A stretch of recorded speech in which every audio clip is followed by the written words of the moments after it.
Okay, I wanted to say that the attack on unions is really broad, and one issue I'd like to talk about is their current attacks on seniority. This is something we're starting to hear everywhere, especially with teachers. They want the freedom, you know, they're complaining about the last hired, first fired thing, which is an attack on seniority.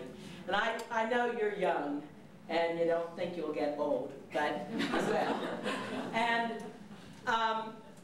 seniority, for one thing, if you're not better at your job, if you've been doing it for 20 years, there's something wrong with you, and there's something wrong with management that they let you continue for 20 years without doing it.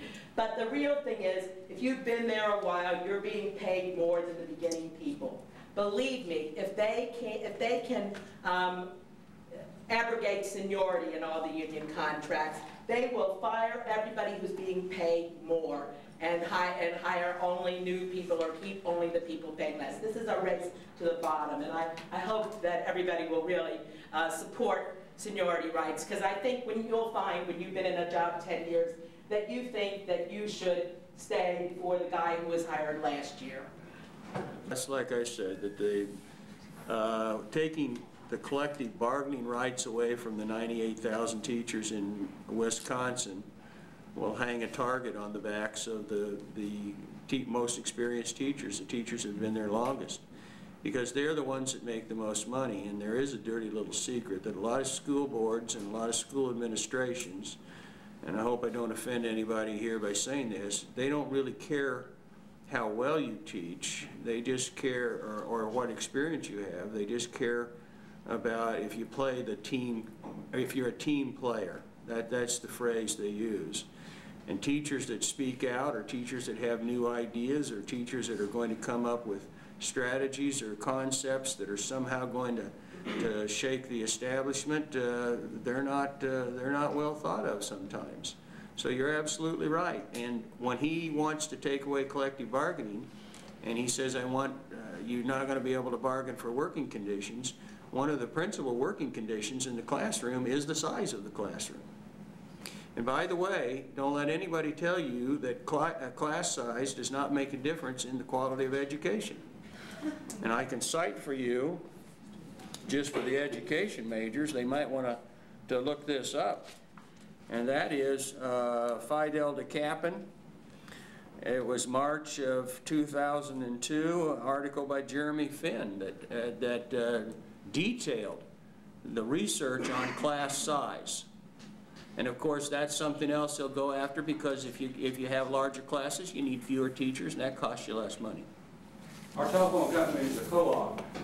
If there's any profits, we get it back as capital credits. Okay? Ameren, they're gouging us every year. I think public utilities should be a cooperative type deal. So if there's profits, it goes back to the people that's using the energy. Well, you know, it was in the same decade, the 1930s. You know, for 10 years, their rates was frozen. They didn't get a raise. How did they ever survive? Now they want a raise every year. So in the 1930s was the same decade that American workers got the right to be in unions and collectively bargain, was also the same decade that the federal government built the rural electrification grid. And then after they built it, they turned it over to the local people to own and operate. And so these sorts of public, and I put the emphasis on public services, is really what we're talking about here. And so when the gentleman speaks about power cooperatives, it's connected to what is essentially a larger struggle, right? Which is, will there be publicly owned things in America where we have power over them, or will everything be privately owned, right? And the question then is, if it's privately owned, will it be run for us, the people, or will it be run by those who are the shareholders, right, the owners of those? And so whether it's electricity or whether it's education, right, then we get into these larger questions about, well, how will we influence, essentially, our institutions if they're not owned by the public, right? And I think, therefore, it's a good comment. Thank you very much. And if I can just dovetail off that for a minute, too, because, again, coming from the public sector, law enforcement, that's a trend in law enforcement now as well, is privatization.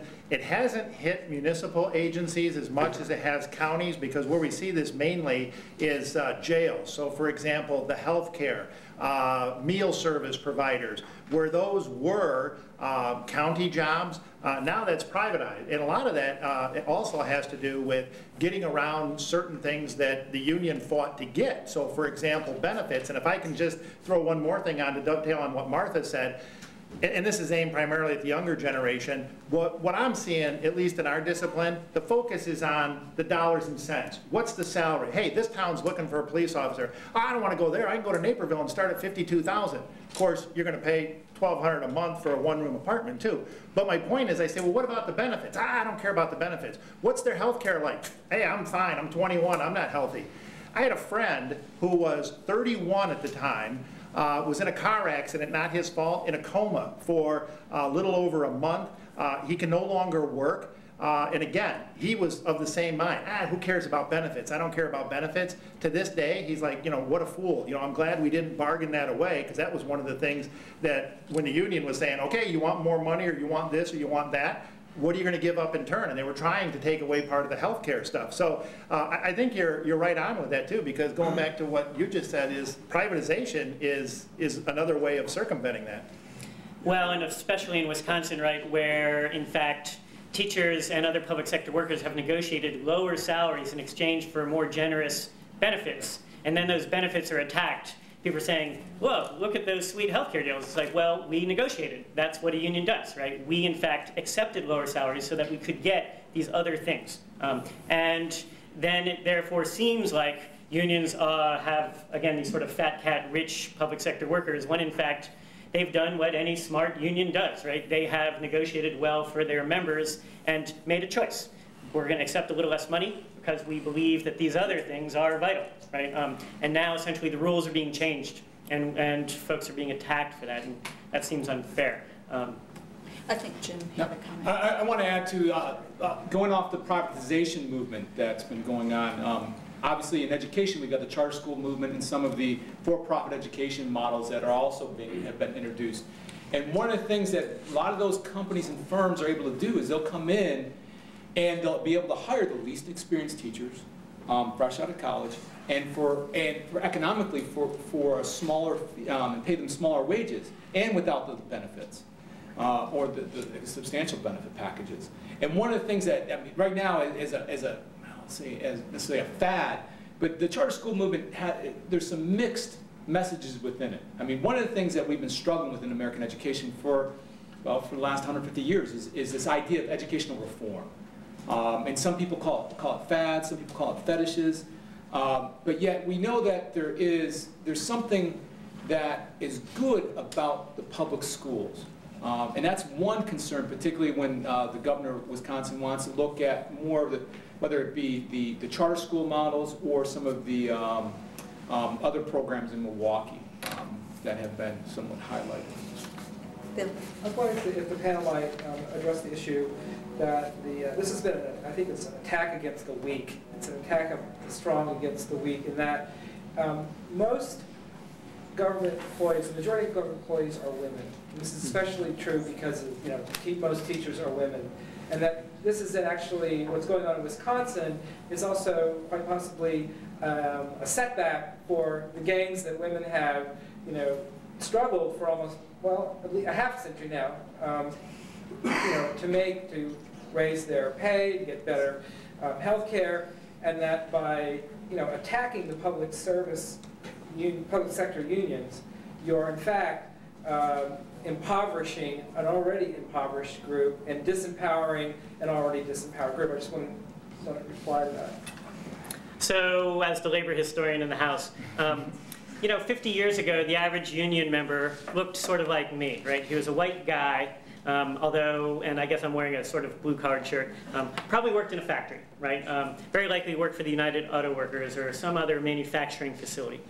But today, the average union member is, as Bill said, is a woman, right? And she more likely than not works for a government, whether it's a local, county, or state government, maybe the federal government, right? And so over time what has happened is the feminization of the labor movement, just as in the larger workforce. And also just as the economy has transformed from an industrial to a more service-oriented one. And so women are now the labor movement. right? They're not always the public face of the labor movement because the labor movement, like all other institutions, sometimes moves slow. I think, Bill, your comments are right on, and so although it's not framed in that way, an attack on public sector unions is in fact an attack on women workers, right, who have used unions in the public sector to try to gain equitable wages and benefits that they have yet to achieve, but which nevertheless unions have helped a lot in moving in that direction. So I think your comments well said. Well, you're right. You look at the teachers' unions, even though maybe the hierarchy may not reflect it, but the rank and file's largely women.